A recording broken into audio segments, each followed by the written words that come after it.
இயற்கை விதிமுறைப்படி ஒரு பெண்ணின் வயதை எப்படி கணக்கிட வேண்டும் என்றால், மனித ஆயுட்காலம் 120 வருஷம். அப்படி இருக்கும்போது ஒரு பெண் பிறக்கும்போதே 120 வயசோட பிறக்கிறாள்.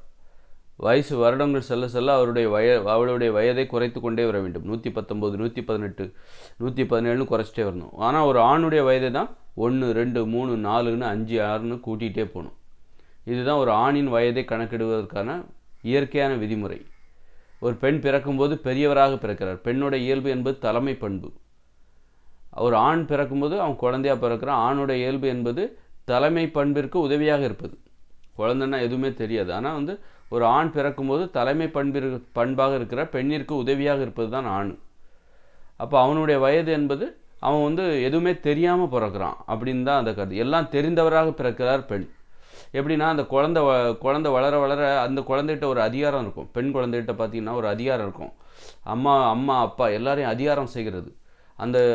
அதாவது நீங்கள் ஆண் குழந்தையை தான் வளர்க்கணும். பெண் குழந்தை தனது பெற்றோர்களை வளர்ப்பார் அப்படி தான் சொல்லணும். பெண் குழந்தை தனது பெற்றோர்களை அப்பா அம்மாவை வளர்ப்பாங்க. ஆனால் ஆண் குழந்தையை தான் அப்பா அம்மா வளர்க்கணும். அதனால தான் ஒரு ஆண் பிறக்கும்போது குழந்தையாக பிறக்கிறான். குழந்தைய தானே வளர்ப்பாங்க. ஒரு பெண் பிறக்கும்போது பெரியவராக பிறக்கிறார். எல்லாம் தெரிந்தவராக பிறக்கிறார். இதுதான் ரொம்ப அதிசயம். பெண்கள்னாலே அவங்க வித்தியாசமாக இருக்குது, அதிசயமாக இருக்குது. பெண்ணாலே அழகுங்கிறது அதிசயமாக இருக்குது, சிறப்பாக இருக்குது அப்படிங்கிறது தான். பெண் ஏன் அழகாக தெரிகிறார் அப்படின்னா, ஆணின் பார்வைக்கு அதிசயமாக தெரிகிறார். எப்படி ஆணுக்கு இது எப்படி எல்லாம் தெரிந்தவராக ஒரு பெண் எப்படி பிறக்கிறார்? எப்படி தனது பிறக்கிற அந்த குழந்தை வளர வளர தனது பெற்றோரையே வளர்க்கிறாள் அந்த பெண். இதுதான் அவர் ஆணிற்கு அதிசயம். அதனால தான் ஒரு அதிசயத்தை பார்ப்பது போல பெண்களை ஆண்கள் பார்க்கிறார்கள். அதனால் ஒரு பெண்ணும் தன்னை ஒரு அதிசயமாக உணர வேண்டும். பாருங்கள், எல்லாம் தெரிந்தவர் ஒரு குழந்தையா இருக்குது. இப்போ தான் பிறந்திருக்கிறா. அப்புறம் வளர வளர பார்த்தீங்கன்னா வளர வளர ஒரு வயசு ஆகும்போதே அம்மா அப்பாவை ஆர்டர் பண்ணுறது, அதிகாரம் பண்ணுறது, அம்மா அப்பாவே வளர்ப்பாங்க அந்த பெண்கள். இதுதான் ஒரு பெண்களுடைய அந்த இயல்பு. இதுதான் அதிசயமாக இருக்குல்ல. இதுதான் அழகு, பெண்ணுக்கான அழகு. அதனால் பெண்ணின் வயதை எப்படி கணக்கிடணும் அப்படின்னா, 120 வயசுலேருந்து ஒரு வயசாக குறைச்சிக்கிட்டே வரணும் வருடங்கள் செல்ல செல்ல. இப்போ அதுபோல் ஆணின் வயதை தான் 1, 2ன்னு கூட்டிகிட்டே போகணும். இப்படியே அறிவுபூர்வமாக வாழ வேண்டும். நம்ம மூட நம்பிக்கைகள், பகுத்தறிவு அப்படி இப்படின்னு சொல்லிட்டு இருக்கோம்ல. ஒரு அறிவுபூர்வமான வாழ்க்கை எப்படி இருக்கும் அப்படிங்கிறது இதைத்தான் நான் சொல்ல வரேன். அப்போ இப்படித்தான் எதிர்காலத்தில் வாழ போகிறாங்க. 2040 இந்த இயந்திர அறிவுகளும் செயலிழக்க போகுது. அதன் பிறகு இயற்கையோடு இணைந்த மனித வாழ்க்கை வரப்போகுது. அங்கே மனிதனுடைய வாழ்க்கை இப்படித்தான் இருக்கும். எப்படின்னா, பெண்கள் பிறக்கும்போது அவங்க வயசு 120. அந்த 120 வயசு முழுக்க அவங்க வாழணும். 120 வயசு அது ஒன்று ஒன்றா குறைஞ்சிக்கிட்டே வரணும். அவங்க 120 வருடம் கழித்து ஒரு பெண்ணின் வயது 1 வயசு. ஒரு ஆணோட வயசு தான் 120 வருடம் கழித்து அவனுக்கு வயசு 120. ஆனால் ஒரு பெண்ணின் வயது 120 வருடம் கழித்து அவளுடைய வயசு 1. அப்படின்னா ஒரு 120 வயசு 120 வயசு ஆயிடுச்சு ஒரு ஆணுக்கு. அப்போது ஒரு வயசு தான் 120 வருடம் வாழ்ந்த ஒரு பெண் அவளுடைய வயசு 1ன்னா அப்போ அவள் குழந்தையா ஆணோட சின்னவனா ஆயிடுவாளா? அப்படி கிடையாது.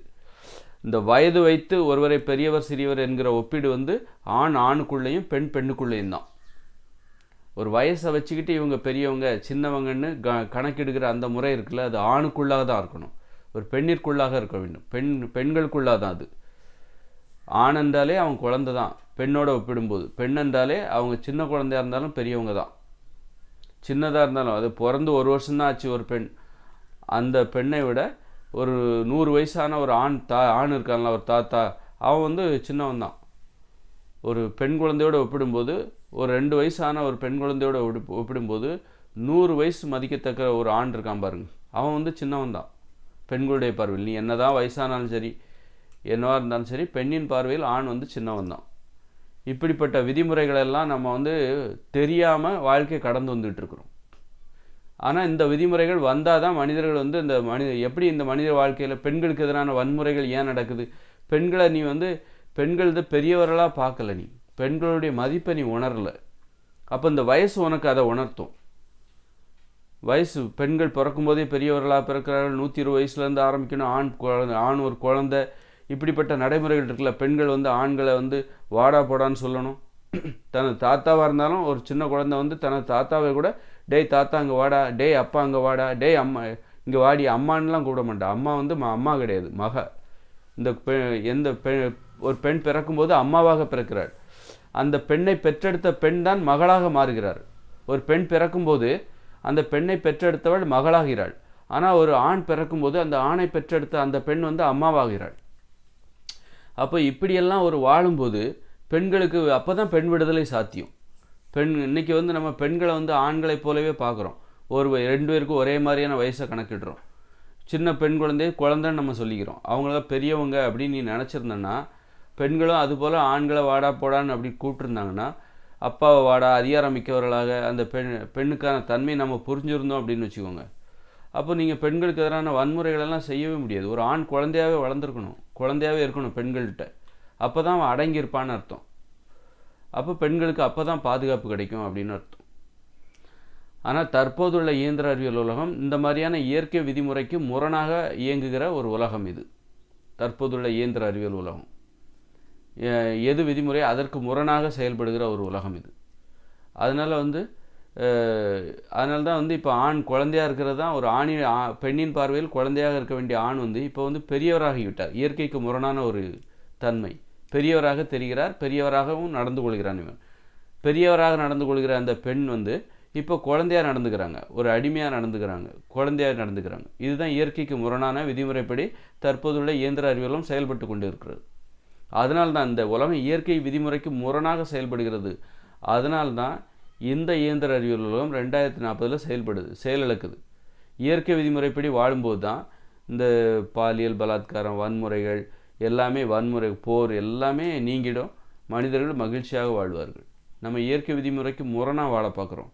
அதனால தான் இவ்வளோ பிரச்சனைகள். இன்றைக்கி போர் நடக்குதுன்னா இது இயற்கை விதிமுறைக்கு முரணானது. நோய்கள் இயற்கை விதிமுறைக்கு முரணாக வாழ்ந்ததால் நமக்கு ஏற்பட்ட பிரச்சனை, நோய்கள், விபத்துகள், அகால மரணங்கள் எல்லாமே. அதனால் நம்ம தவறை திருத்திக்கிட்டோன்னா அப்போ தான் நிம்மதியாக வாழ முடியும், பாதுகாப்பாக வாழ முடியும். அப்போ பாதுகாப்பு தானே முக்கியம், நிம்மதி தானே முக்கியம், அமைதி தானே முக்கியம், பெண் விடுதலை தானே முக்கியம், உரிமை தானே முக்கியம், சுதந்திரமும் மகிழ்ச்சியும் தானே முக்கியம், ஆரோக்கியம் தானே முக்கியம். அதனால தான் இந்த இயந்திர அறிவியல் உலகம் செயலிழக்க போகுது. ஏன்னா இந்த இயந்திர அறிவியல் உலகம் தான் வன்முறைக்கும், போருக்கும், அப்புறம் நோய்களுக்கும், விபத்துகளுக்கும், அகால மரணங்களுக்கும் காரணமாக இருக்குது.